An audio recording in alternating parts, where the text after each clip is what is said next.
our national heroes achieved independence?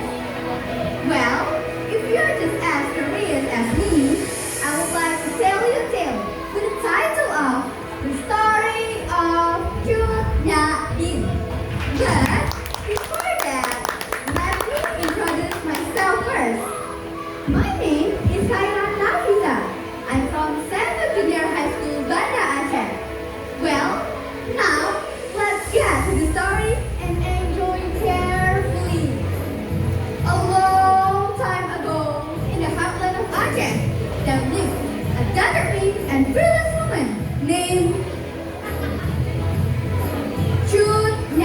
Din.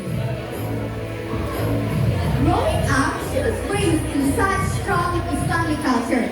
Her father, who's also a warrior, made sure that she learned of knowing the values of self-respect and resilience. This made her grow into such a strong woman and unyielding woman. At the tender age of 12, Din found herself entering into a new chapter of life. And she married Ibrahim Lagna was known for his strong stance against the Dutch. When the Dutch decided to stir up trouble against Aceh, Din's father and also husband sprang into action. Hey, all the amazing folks of Aceh! Let's stand up heads and fight against the Dutch! Allahu Akbar! But then came the storm of Dutch attacks. Amid all the chaos and trouble, what reached Din was the loss of the burning of Baitul Rahman Mosque. She didn't hesitate to passionately address her fellow Acehnese. Oh, my Acehnese! Look what the Dutch have done! They have burned our holy place, the Baitul Rahman Mosque! They have betrayed Allah subhanahu wa ta'ala. Remember this moment. I don't want any of you to become slaves of the Dutch. She cried out loud. As time went on, though, her rage subsidized as she heard the news of the fall of the Dutch general in the hands of Aceh fighters.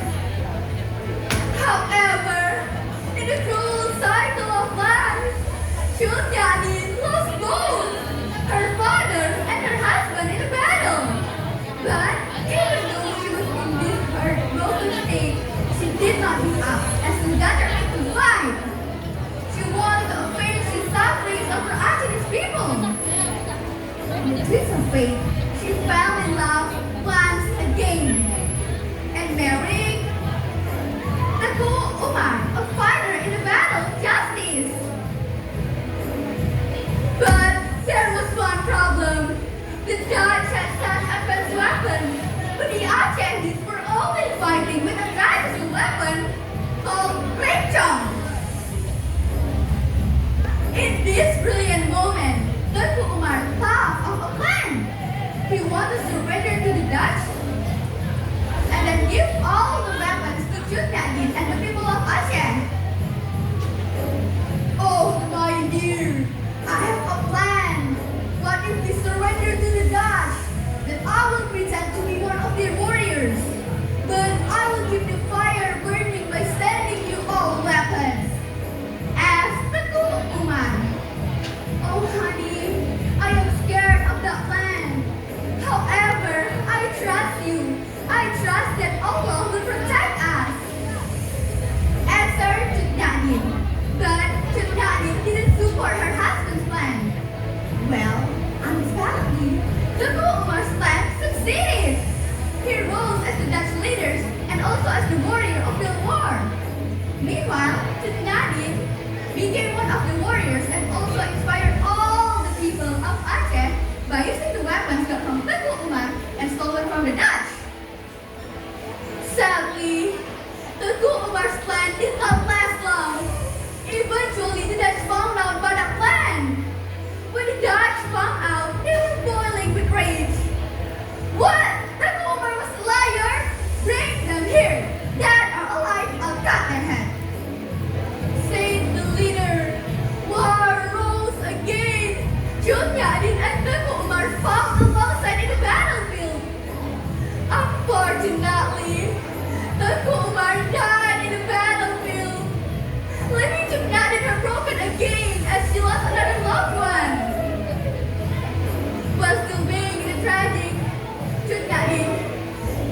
up. She was still determined to fight for her people, fight for Aceh. But there was one problem. Cut Nyak Dien got weaker and weaker each day. Her eyesight weakened and her troops got smaller in number and also in supply. Pan Laon was also a warrior, felt empathy and pity for Cut Nyak Dien. He had an idea to surrender to the Dutch instead so she can be treated by them. Oh, my dear leader, I feel so sorry for your health and your state right now. How about we just surrender to the Dutch? Then,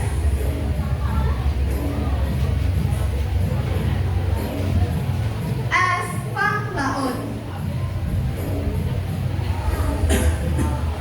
Phang Laon, remember this.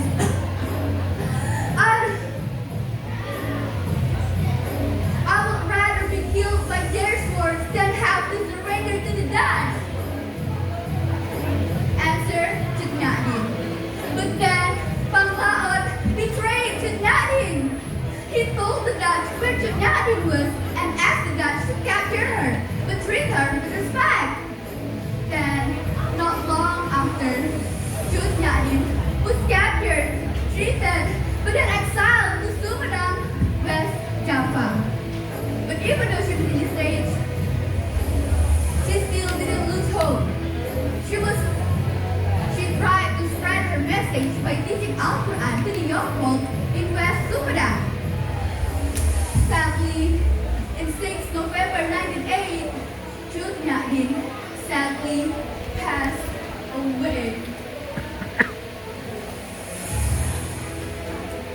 In the end, Cut Nyak Dien has become a role model for us. Ladies and gentlemen, her story shows that even though she's been going through so much, fight so much, and lose so many people in the battlefield, she did not give up anytime soon or even once. Thank you for listening to my story. Wassalamualaikum warahmatullahi wabarakatuh.